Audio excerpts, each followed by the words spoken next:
Hello guys, hope all is well.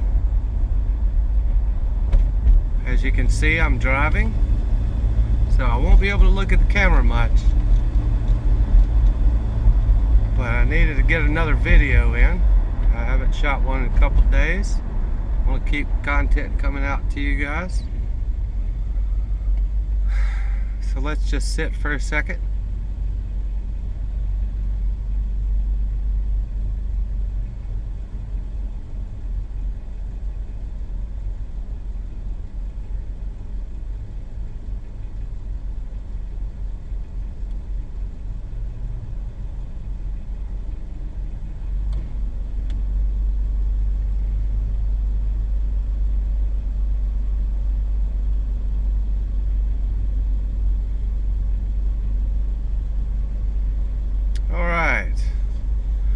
So in Dream World today, it's Friday.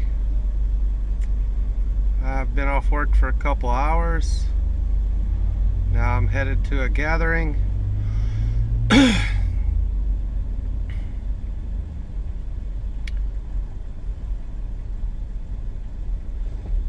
So today I think we'll talk about pain as a motivator. Pain and suffering as a motivator. And I'm sure the mind can't see how pain and suffering can be a good thing, because the mind, or the mind-body mechanism, the separate sense of self, it's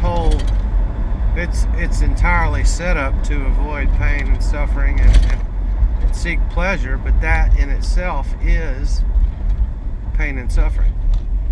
And the more we get into the dynamic of seeking pleasure and avoiding pain, or we identify with that which does seek pleasure and avoid pain, then in essence there is suffering.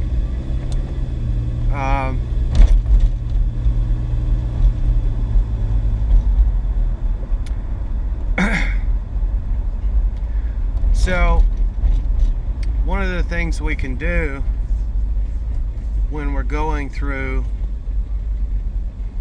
and I would like to differentiate, I think I've done this before, but pain, and I said pain and suffering, but they're two different things. In a way, I like to clarify. Pain is something, it's the body's instinct to pull away from or move away from a threat. Suffering, which I consider to be emotional, entirely mental and emotional, comes from the mind-body mechanism, and it sees threats that don't exist. So the mind tells us a story that goes directly against reality or truth, and then there is emotional turmoil. They're not a separate thing.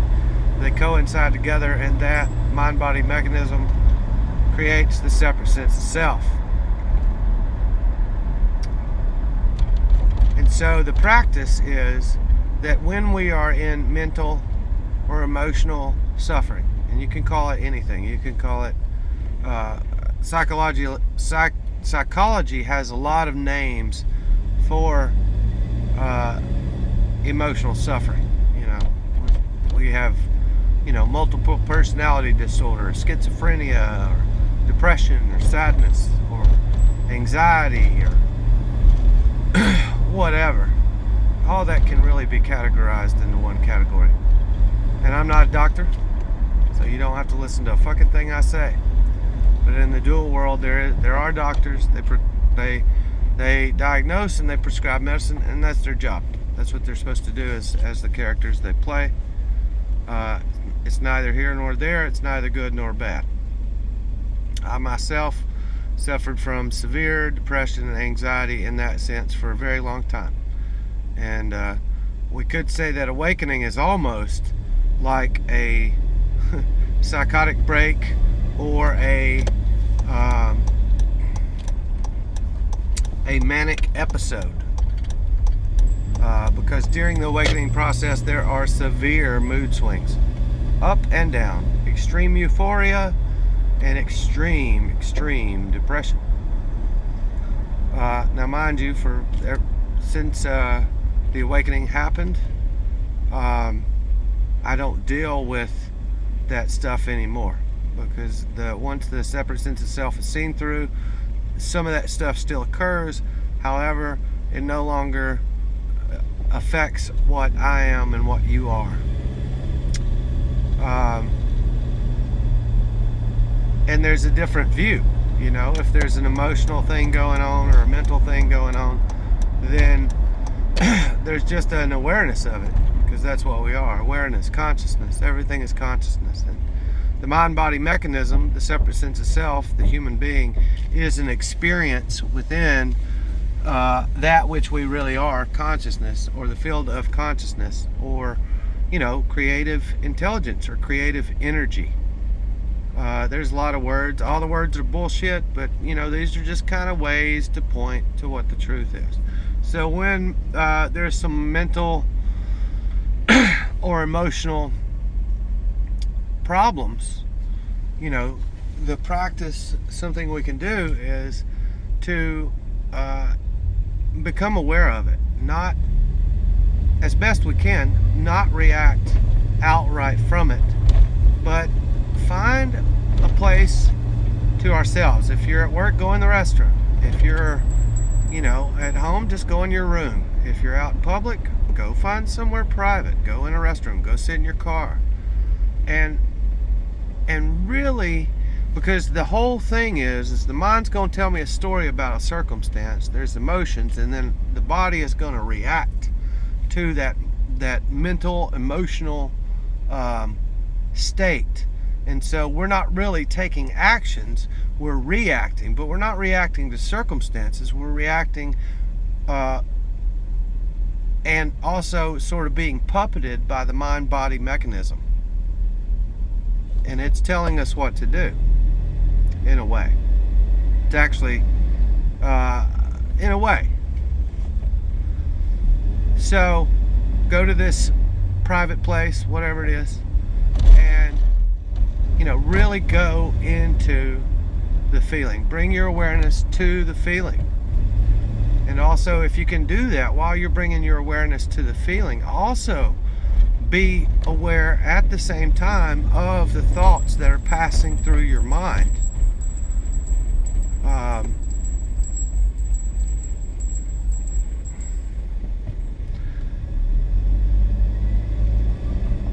And something will happen. I was talking with a younger man the other day who was freaking out. He's going through some stuff. You know, the pressures of life seem to be a lot for him at the moment. And we were talking on the phone, and I just said, hey, stop what you're saying, and I want you to do me a favor. I want you to become aware of the feeling, and I want you to go into that feeling and tell me what it feels like. And he got quiet, and I could tell that he was doing it, and all of a sudden he goes, holy crap. He goes, there's nothing there. I'm like, yep, there's nothing there. You know, the whole mind-body mechanism is an energetic constriction. It's a trick. It's a ploy. It's necessary to the extent of protecting the body from physical harm, but other than that, everything else is make-believe, you know. Because it's about, as the separate sense of self, it's about survival. As the character, it's about survival. You know, survival of my beliefs, my opinions, my likes, my dislikes, my views of the world, my family, my car, my possessions, my money, all that kind of stuff. And so the mind tells us a story about that stuff. The emotions react to the story, and the mind and the emotions are in direct conflict with reality as it is. Truth as it is. Because we see through the filter of the separate sense of self, and we suffer. We suffer. So in this practice, you become aware of the thoughts passing through your head and of the feeling in the body. Go as deep into the feeling as you can. And oftentimes, almost immediately, there will be relief. Sometimes it may take a little longer, but if you're persistent, there will be relief. And you know, I keep saying how the thoughts are passing through the mind. And I would like to rephrase that, because first of all, thought implies conscious and active intent, and that's not what's happening. It's more like this movie is playing in the mind. It's more like that. This voice is saying stuff, you know, it sounds like you. It's more like an imaginary friend. You didn't have it when you was born. And then also there are images that come through the mind. So it's like a movie. There's audio and video, and it comes through the mind. And so that audio and video directly affects how we act to the world that actually is. And so once this whole mechanism is seen through in this practice of becoming, especially in intensely emotional times, or intensely mental and emotional painful times, those are the best times to really go in and look around, because that's when we're closest to the truth.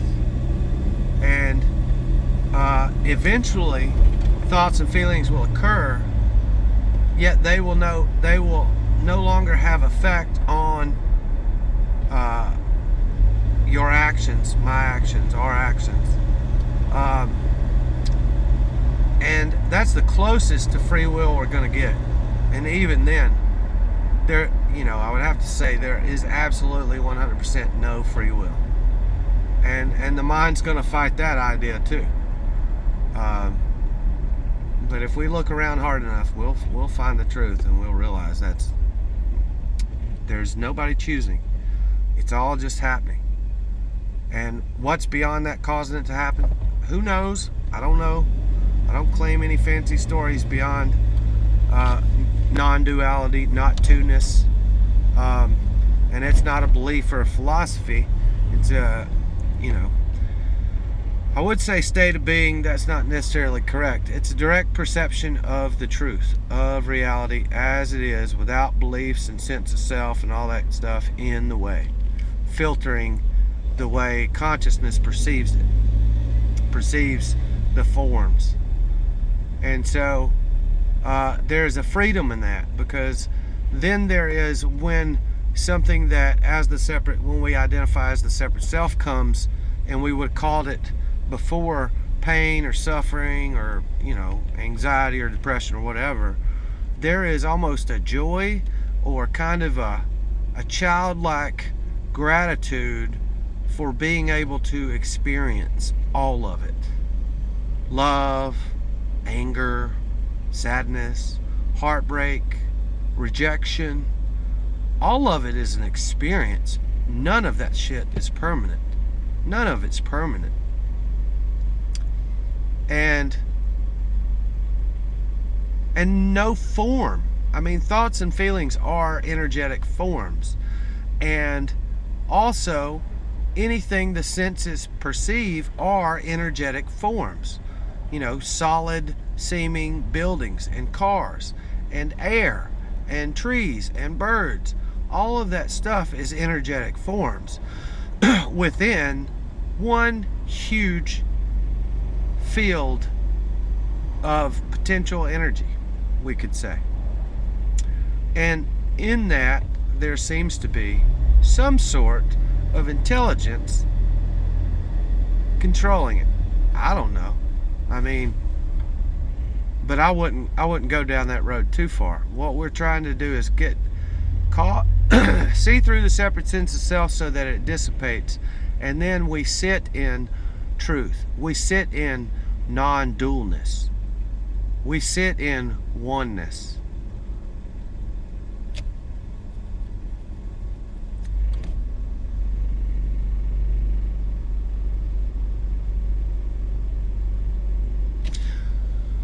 So I'm driving my little truck. I have a little red Toyota Tacoma. I finally paid the last car payment on that a couple weeks ago. I don't actually own it. You can't really own anything, even though that's a belief or an idea. Possessions.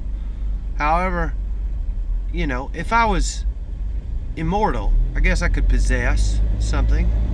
But since this form is not immortal, can't really possess stuff. I mean, I remember as a child, you know, some elder family member passing away. And, you know, they had collected things their whole life, 30, 40, 50 years. And I would watch as the brothers and sisters of that elder person, usually my aunts, uncles, or parents, would divvy up the belongings. Sometimes there were arguments about the belongings. And a similar thing occurred when my father passed. He had a lot of belongings, and there were some disagreements between the siblings.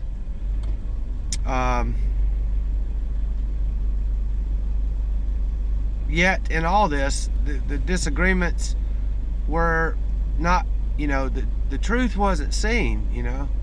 We seen a person put together a whole bunch of possessions over the course of quite a few years, and then all those possessions pilfer out and go their own separate ways. And if you were to follow that path of possessions for 1,000,000 years, none of those possessions would actually exist anymore. I'm quite sure. However, they might change form. You know, energy, matter. One of the scientific ideas or beliefs is that can neither be created nor destroyed. Everything that is, it just changes form. And I don't think that's a disagreeable thought.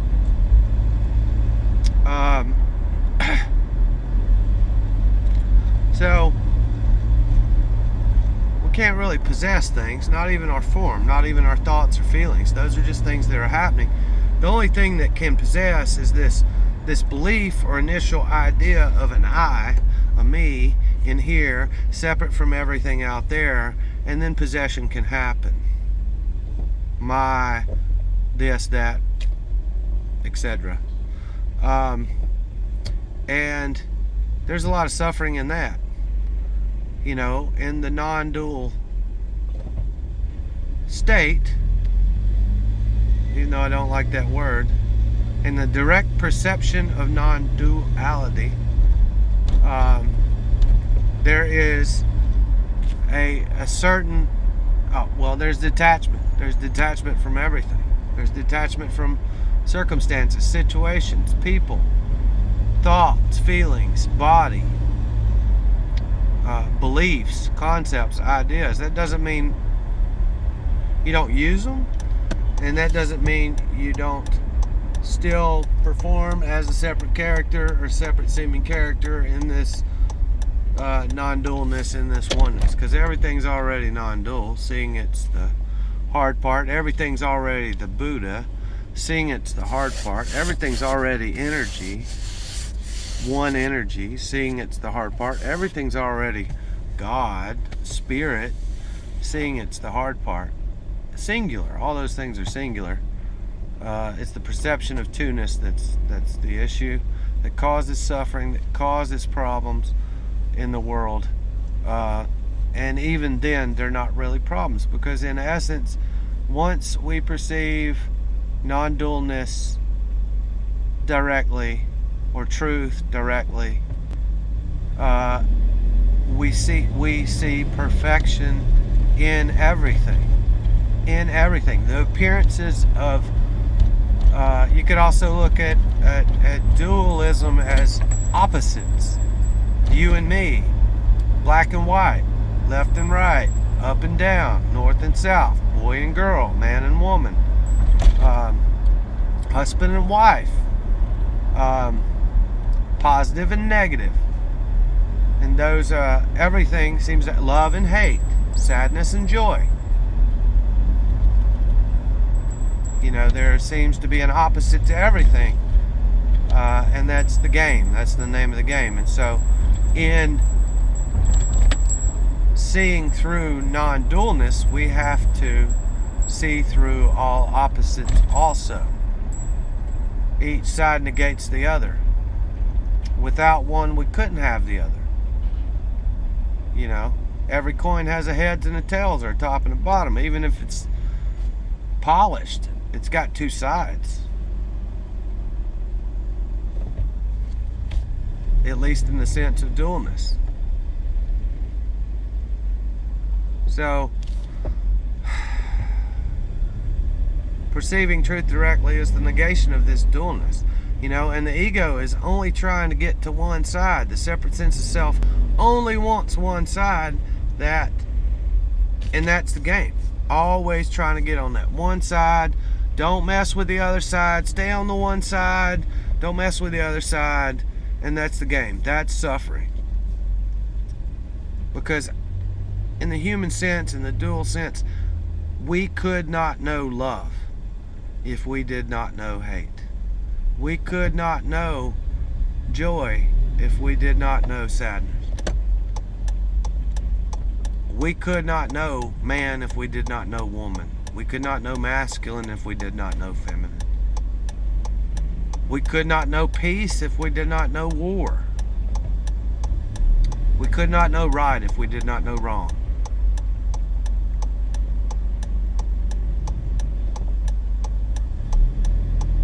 And that goes on and on and on. Without a left, there is no right. Without an up, there is no down.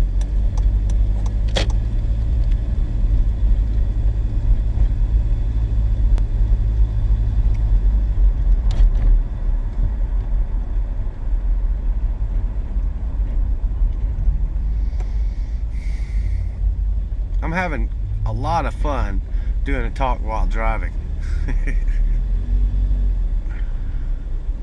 I like to change up the scenery for you guys. Sometimes that's not possible. No, it probably gets boring seeing the same setting all the time. Maybe not.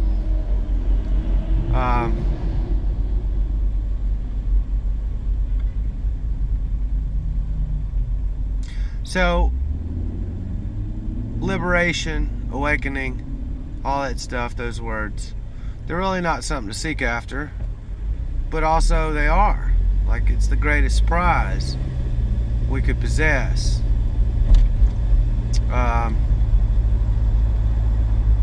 Because it seems to create, you know, a sense of art for life and everything, you know. When I'm in heartbreak, to artfully sit with that heartbreak, to really go into it deeply, to feel it deeply, you know.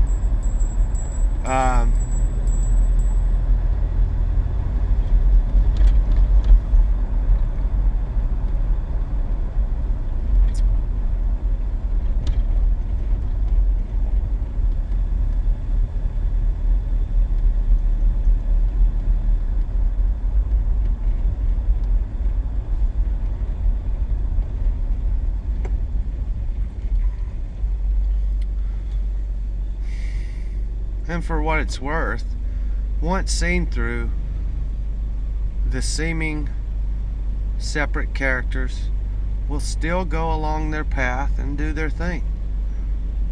They will still play at love, play at hate, play at husband, play at wife, play at religion, play at science, you know. Go to work, play.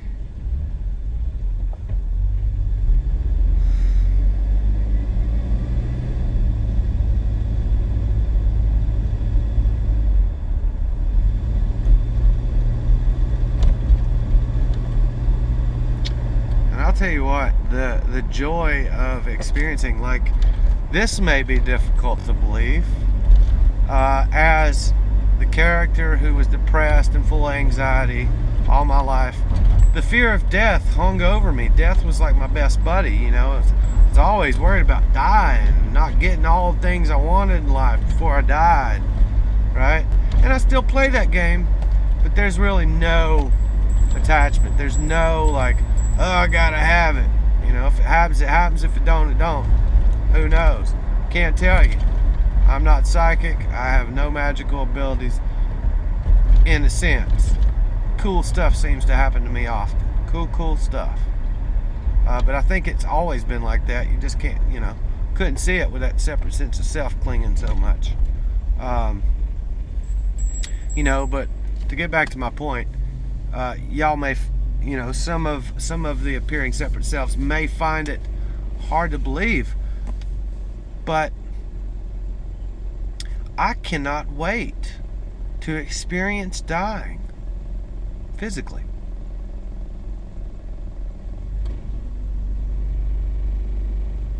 This fear of dying has turned into this, wonder what that's going to be like.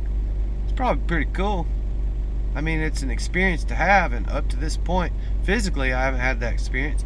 We could say, as a separate sense of self, I had that experience, but not physically. Obviously, right? And this amazing thing happens once the separate sense of self is seen through, is that childlike curiosity, awe, and wonder come back. Life becomes like this game, which it always is. It's very, something that used to knock me down circumstantially, some bad would just freak me out, the character. And now it's like, okay, all right, let's do this. There's a way. It's like John Lennon said. Love that guy. There are no problems, only solutions. The ego is a problem machine. Whew. That separate mind-body mechanism is a problem maker. Problem machine. And when we can separate, when we disidentify from the thoughts, feeling, body, and we identify as what we really are, consciousness, awareness, there's a standing away and seeing everything clearly and being able to separate things in a more correct manner, and then to take appropriate action. Seemingly. And remember, I have to say this constantly. Don't believe words coming out of my mouth. Figure this out for yourself. I'm pointing to it, go look. Or come here and look. Or go there and look. Find it. Find it. See what I'm pointing at.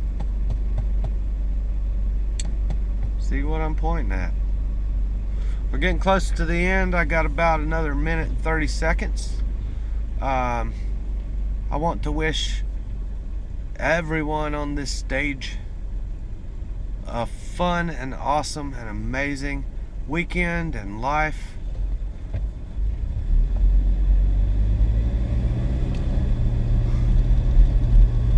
May all your dreams come true, which they actually do anyway.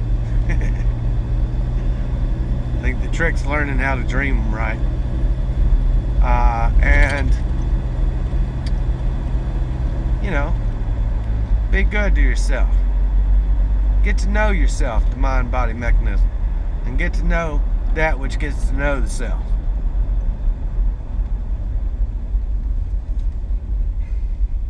And be nice to each other. Be nice to each other, because you ain't got long. We ain't got long here. We ain't got long at all. 20 to 30,000 days. That's not a long time. That's if you make it that far. Some of us don't. And that's okay too. But man, look around. It's really amazing, this life. Really amazing. And you are worth the effort. You are worth the effort. Thanks for joining me on the ride. Have a beautiful day. Bye now.